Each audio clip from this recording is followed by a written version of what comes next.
Slow slow आस्ते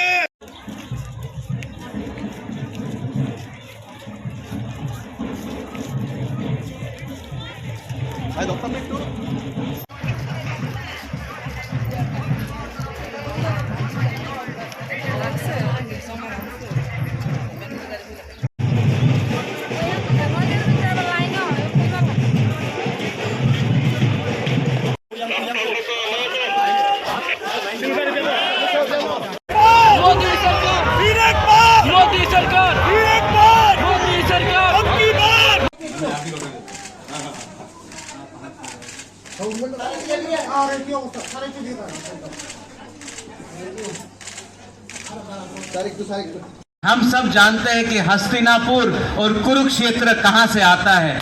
तो हमारा संबंध सिर्फ आज से नहीं है, हमारा संबंध सदियों से है और ये संबंध बरकरार रहेगा और जारी रहेगा। आज यहां में मैं अपने मित्र श्री बिप्लब देव जी को समर्थन देने आया हूं और बहुत लोग ये बात जानते नहीं है, लेकिन मैंने इनके दिल में, इनके हृदय में हमारे त्रिपुरा के जनजाति के पक्ष में एक प्रेम, एक प्यार और एक भाईचारा देखा है। तो आज मैं भाजपा का नहीं हूं, लेकिन मैं दिल से अपने सब जनजातियों को और त्रिपुरा के लोगों को एक बात बोलना चाहता हूं।